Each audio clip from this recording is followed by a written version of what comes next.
Argentina আসলে যে কি লিগে বিশ্ব চ্যাম্পিয়ন বুঝতে পারছেন? আজকে খেলার মধ্যে দিয়ে দেখছেন মানে কত সুন্দর কোয়ালিটিফুল খেলা দিতে আছে। মানে দেখা যায় ইকুয়েডর যে খারাপ খেলছে হ্যাঁ না, মানে কপাল খারাপ ঠকছে, মানে আর্জেন্টিনার লগে খেললে দেখা যায় তোমাদেরকে ঠক দইবে, এইটাই স্বাভাবিক। হ্যাঁ দেখেন না কোপা আমেরিকার ফাইনালে যাইয়ে ব্রাজিল হাও আর্জেন্টিনার কাছে হারিয়ে গেছে। এখন সেই হিসেব করলে ইকুয়েডর তোমরা ঠকবা, এখানে আর এখানে করার কিছু নাই। কিন্তু চিন্তা করেন ইকুয়েডর যে আসলে আর্জেন্টিনার লগে আজকে যেই খেলা দিয়েছে, এই জন্য তোমাদেরকে এক্সের অভিনন্দন, শুভেচ্ছা। আর্জেন্টিনা জিতছে এজন্য তো এহারা তেমনি জিতবে, তো আর কেউ ফিরতে পারবে না। সবাই ওই যে আমরাও জানি আপনারাও জানেন, যারা আর্জেন্টিনার বিপক্ষে আছে এরাও জানে যে আর্জেন্টিনা জিতবে। কিন্তু কথা হইছে যে আর্জেন্টিনা ভালো খেলছে, কিন্তু ইকুয়েডর যে পরিমাণ খেলা দিয়েছে আর্জেন্টিনাকে দেখা যায় মোটামুটি শেষ পর্যায়ে একটা মধ্যে হালাই, চাপের মুহূর্তে হালাই গেছে। যদি আর্জেন্টিনা গোলহান আগে না দিতে তাহলে ওই যে দ্বিতীয়ার্ধে চমৎকার খেলছে। কিন্তু কথা হইছে আর্জেন্টিনা তোমরা ইকুয়েডরকে দুই একটা শট দিতে দেতা, মানে আর্জেন্টিনা বরাবর দেখছি যে আসলে কোনো সময় কিন্তু এরা 4-5টা গোল দেয় না। এরা চিন্তা করে একটা দুইটা গোল দেবে কিন্তু গোল খাইবে না একটা। ওইটা হচ্ছে আর্জেন্টিনার একটা কেরেশমাটি খেলা বলতে পারেন আপনারা।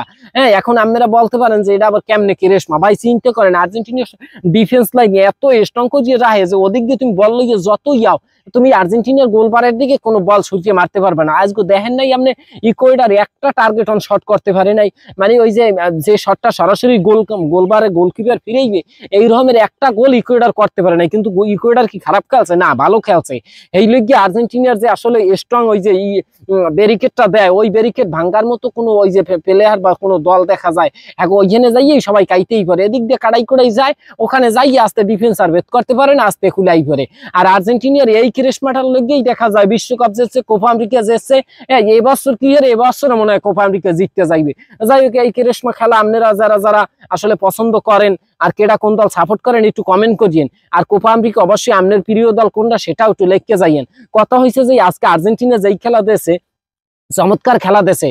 এখন ওই যে মেসি নামার পর দেখা যায় চমৎকার খেলাধুলা দিয়েছে, মেসির তো দেখা যায় বয়স হয়ে গেছে, একটু নর্মাল কাটবে, এটাই স্বাভাবিক। কিন্তু কথা হয়েছে যে আলভারেস আজকে কিন্তু চমৎকার খেলা দেখতে পারে নাই। সে ওই যে মোটামুটি গায়ে দেয় ঘূর্ণিঝড় আলভারেস অনেকেই কয় তাকে দেখা যায়, কিন্তু সে আজ কোনো কেরেশমা করতে পারে নাই। ভাষ্যকারে আলভারেসের নাম লইছিল এক ফিরেন্সি, দেখা যায় আপনি আলভারেস আপনার নাম তো দেখা যায় বারবার বলতে হইবে, কিন্তু তার নাম বলে নাই একই লিগে দেখা যায় সে আজকে ভালো পারফরমেন্স দিতে পারে নাই।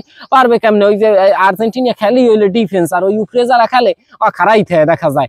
যাই হোক এখন সব দিক মিলেই জিলেই দেখা যায় আর্জেন্টিনা ওই জিতটা আইতে আছে বরাবর আজকে যেছো, এজন্য তোমাদেরকে এক্সের অভিনন্দন, শুভেচ্ছা তোমাদেরকে। আর ইকুয়েডর তোমরাও চমৎকার খেলছো। তবে কথা হয়েছে আর্জেন্টিনা এই যে এবছর কোপা আমেরিকায় কি করবে সেটা হইলে বিষয়। যাই হোক এবছর তোমরা একটু ব্রাজিলকে ছাড় দিয়ে কাপটা ব্রাজিলকে দিয়ে তোমরা নেছো বহুত। আর এই যে মেসি অনেক কাপ পাইছো, তোমার দরকার নেই, বুড়ো বয়স আর কাপ দিয়ে করবা কি। এখন তুমি ওই যে একটু যাও বিশ্রামে যাও, বউ বছর লইয়া হয়েছে ফুর্তি টর্তি করো। যাই হোক কেডা কেডা খেলা দেখছেন বা দেখেন নাই অবশ্যই হাইলাইটস দেখতে লইবেন। আমের প্রিয় দল কোনটা সেটা অবশ্যই কমেন্ট করিয়া বলিয়ে যাইয়েন।